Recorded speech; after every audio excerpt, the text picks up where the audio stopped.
Halo anak-anakku kelas 11, masih harus tetap semangat untuk sehat. Hari ini kita masih belajar untuk bab 5, yaitu tentang mewaspadai ancaman terhadap kedudukan Negara Kesatuan Republik Indonesia.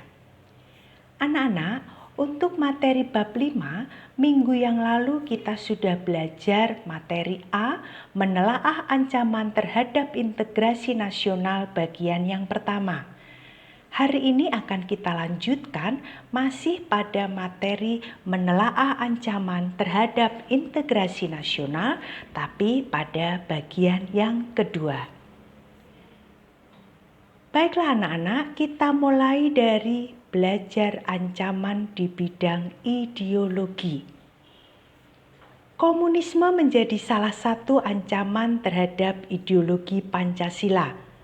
Meskipun Indonesia telah menolak dengan tegas faham komunis. Akan tetapi apabila ancaman tersebut tidak segera diatasi, bukan tidak mungkin komunisme akan kembali berkembang pesat di Indonesia. Nah, apakah ancaman terhadap Pancasila hanya dari komunisme? Tentu saja tidak. Bangsa Indonesia belum sepenuhnya terbebas dari pengaruh faham lainnya, seperti pengaruh liberalisme. Saat ini kehidupan masyarakat Indonesia cenderung mengarah pada kehidupan liberal yang menekankan pada aspek kebebasan individual. Sebenarnya, liberalisme yang disokong oleh Amerika Serikat tidak hanya mempengaruhi bangsa Indonesia saja, akan tetapi hampir semua negara di dunia ini. Hal ini sebagai akibat dari era globalisasi. Anak-anak, globalisasi ternyata mampu meyakinkan masyarakat Indonesia bahwa liberalisme dapat membawa manusia ke arah kemajuan dan kemakmuran. Bahkan, tidak jarang hal ini mempengaruhi pikiran masyarakat Indonesia untuk tertarik pada ideologi tersebut. Akan tetapi, pada umumnya pengaruh yang diambil justru yang bernilai negatif. Misalnya, gaya hidup yang diliputi kemewahan, pergaulan bebas, dan sebagainya. Hal tersebut tentu saja apabila tidak diatasi akan menjadi ancaman bagi kepribadian bangsa Indonesia yang sesungguhnya. Yang kedua, kita akan belajar ancaman di bidang politik. Ancaman di bidang politik dapat bersumber dari luar negeri maupun dari dalam negeri. Dari luar negeri, ancaman di bidang politik dilakukan oleh suatu negara dengan melakukan tekanan politik terhadap Indonesia. Intimidasi, provokasi, atau blokade politik merupakan bentuk ancaman non-militer berdimensi politik yang seringkali digunakan oleh pihak-pihak lain untuk menekan negara lain. Kedepan, bentuk ancaman yang berasal dari luar negeri diperkirakan masih berpotensi terhadap Indonesia. Untuk itu, diperlukan peran dari fungsi pertahanan non-militer untuk menghadapinya. Ancaman yang berdimensi politik yang bersumber dari dalam negeri dapat berupa penggunaan kekuatan dalam bentuk pengerahan massa untuk menumbangkan pemerintahan yang berkuasa. Bentuk lain yang digunakan adalah kekuatan politik yang digalang untuk melemahkan kekuasaan pemerintah. Selain itu, ancaman separatisme merupakan bentuk lain dari ancaman politik yang timbul dari dalam negeri. Anak-anak, sebagai bentuk ancaman politik, separatisme dapat menempuh pola perjuangan politik tanpa senjata dan dengan menggunakan senjata. Pola perjuangan tidak bersenjata sering ditempuh untuk menarik simpati masyarakat internasional. Oleh karena itu, separatisme sulit dihadapi dengan menggunakan kekuatan militer. Hal ini membuktikan bahwa ancaman di bidang politik memiliki tingkat risiko yang besar yang dapat mengancam kedaulatan, keutuhan, dan keselamatan bangsa Indonesia. Berikut ini adalah contoh ancaman di bidang politik.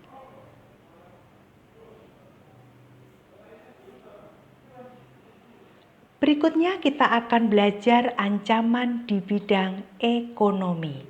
Pada saat ini, ekonomi suatu negara tidak dapat berdiri sendiri. Hal tersebut merupakan bukti nyata dari pengaruh globalisasi. Dapat dikatakan saat ini tidak ada lagi negara yang mempunyai kebijakan ekonomi yang tertutup dari pengaruh negara lainnya. Globalisasi perekonomian merupakan suatu proses kegiatan ekonomi dan perdagangan ketika negara-negara di seluruh dunia menjadi satu kekuatan pasar yang semakin terintegrasi dengan tanpa rintangan batas teritorial negara. Globalisasi perekonomian mengharuskan penghapusan seluruh batasan dan hambatan terhadap arus modal, barang, dan jasa. Ketika globalisasi ekonomi terjadi, batas-batas suatu negara akan menjadi kabur dan keterkaitan antara ekonomi nasional dengan perekonomian internasional akan semakin erat.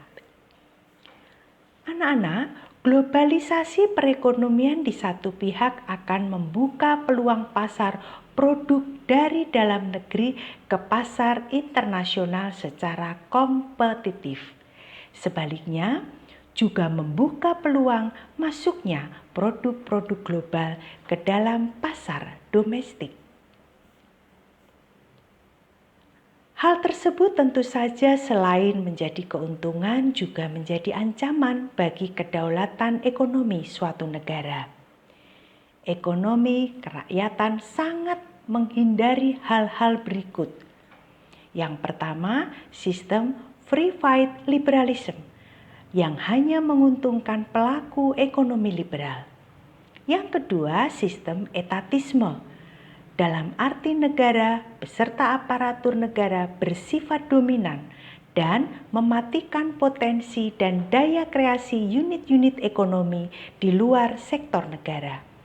Yang ketiga, pemusatan kekuatan ekonomi pada suatu kelompok dalam bentuk monopoli yang merugikan masyarakat dan bertentangan dengan cita-cita keadilan sosial.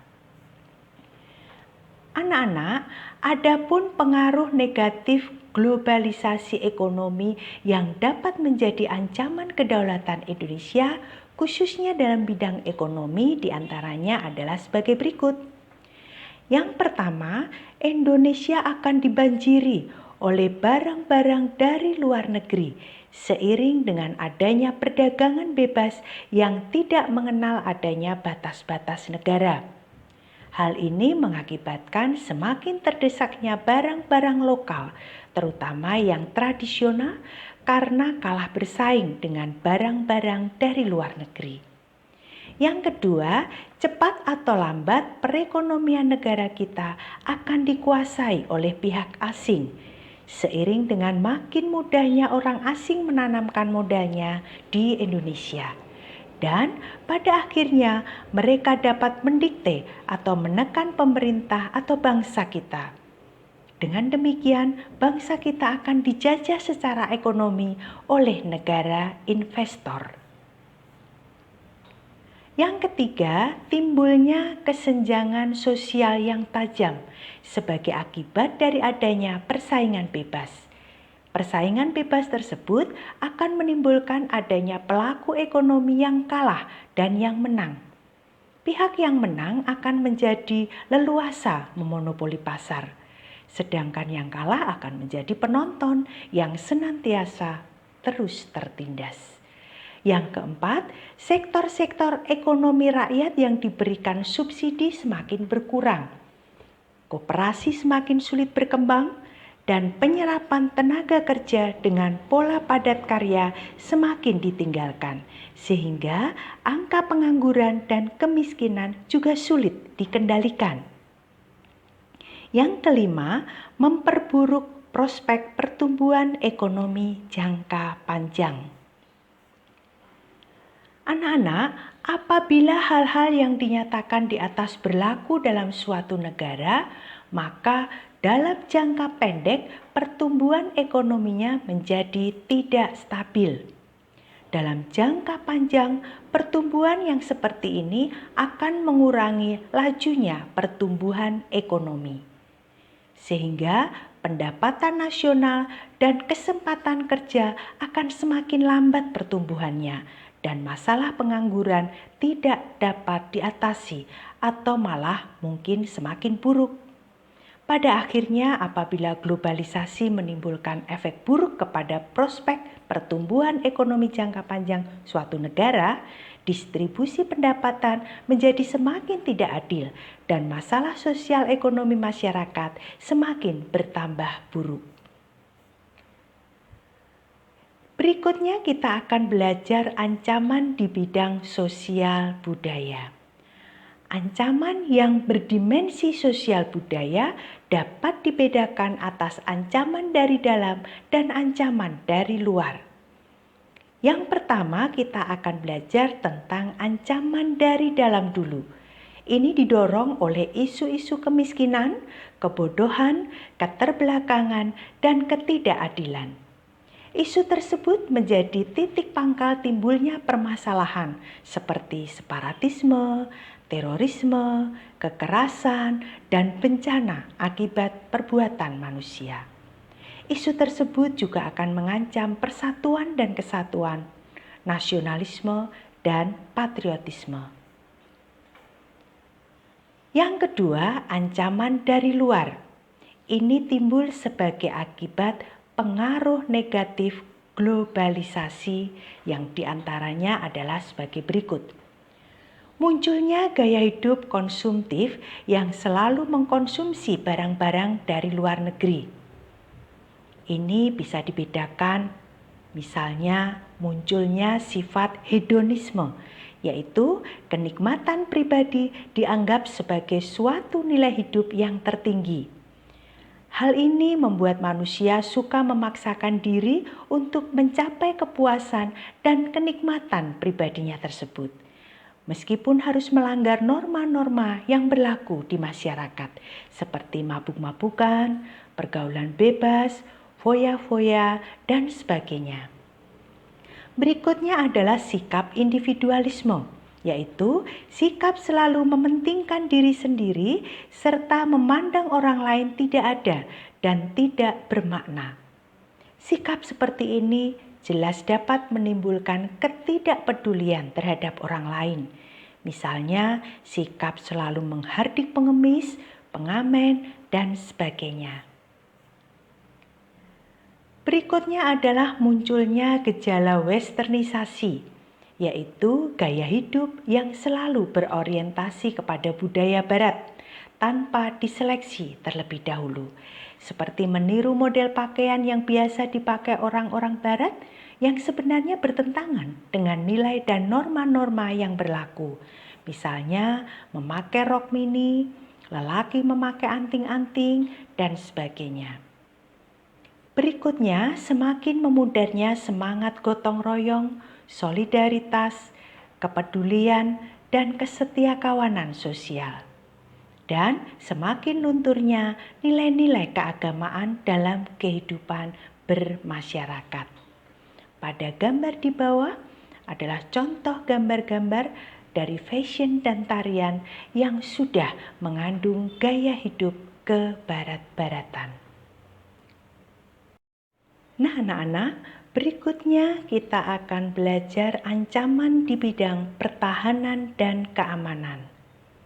Wujud ancaman di bidang pertahanan dan keamanan pada umumnya berupa ancaman militer. Ancaman militer adalah ancaman yang menggunakan kekuatan bersenjata dan terorganisasi yang dinilai mempunyai kemampuan membahayakan kedaulatan negara, keutuhan wilayah, dan keselamatan segenap bangsa. Ancaman militer dapat berupa agresi atau invasi, pelanggaran wilayah, pemberontakan bersenjata, sabotase, spionase, aksi teror bersenjata, ancaman keamanan laut dan udara. Agresi suatu negara yang dikategorikan mengancam kedaulatan negara atau keutuhan wilayah dan keselamatan segenap bangsa Indonesia mempunyai bentuk-bentuk mulai dari yang berskala paling besar sampai dengan yang terendah. Invasi merupakan bentuk agresi yang berskala paling besar dengan menggunakan kekuatan militer bersenjata yang dikerahkan untuk menyerang dan menduduki wilayah suatu negara. Bangsa Indonesia pernah merasakan pahitnya diinvasi atau diserang oleh Belanda yang ingin kembali menjajah Indonesia sebanyak 2 kali, yaitu pada tanggal 21 Juli 1947 dan tanggal 19 Desember 1948. Anak-anak, bentuk lain dari ancaman militer yang peluang terjadinya cukup tinggi adalah tindakan pelanggaran wilayah, baik wilayah laut, ruang udara, maupun daratan dari negara Indonesia oleh negara lain. Konsekuensi Indonesia yang memiliki wilayah yang sangat luas dan terbuka berpotensi terjadinya pelanggaran wilayah. Ancaman militer dapat pula terjadi dalam bentuk pemberontakan bersenjata. Pemberontakan tersebut pada dasarnya merupakan ancaman yang timbul dan dilakukan oleh pihak-pihak tertentu di dalam negeri kita sendiri. Pemberontakan bersenjata tidak jarang disokong oleh kekuatan asing, baik secara terbuka maupun secara tertutup.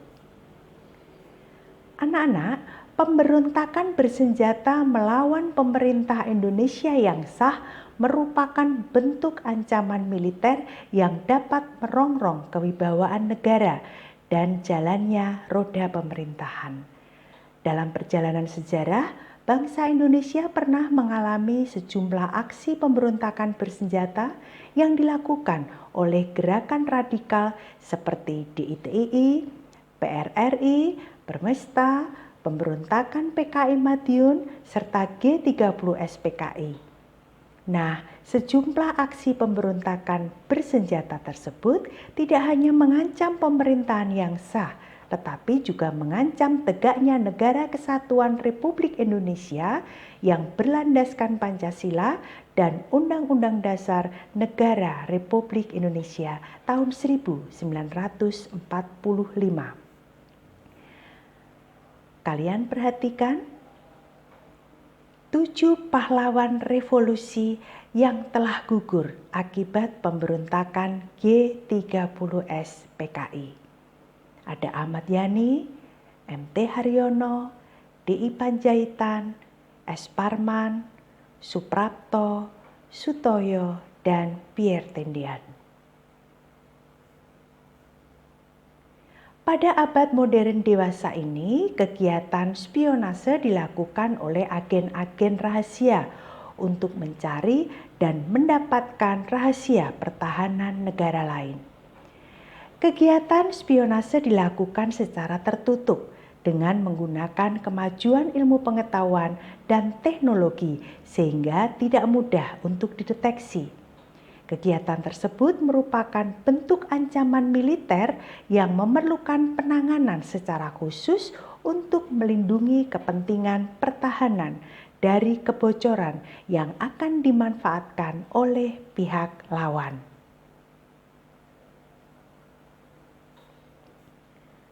Anak-anak, aksi teror bersenjata merupakan bentuk kegiatan terorisme yang mengancam keselamatan bangsa dengan menebarkan rasa ketakutan yang mendalam, serta menimbulkan korban tanpa mengenal rasa perih kemanusiaan. Sasaran aksi teror bersenjata dapat menimpa siapa saja, sehingga sulit diprediksi dan ditangani dengan cara-cara biasa.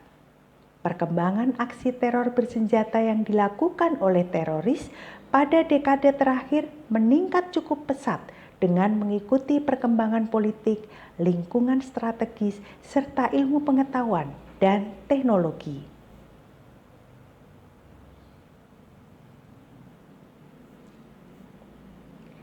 Gangguan keamanan di laut dan udara merupakan bentuk ancaman militer yang mengganggu stabilitas keamanan wilayah Indonesia.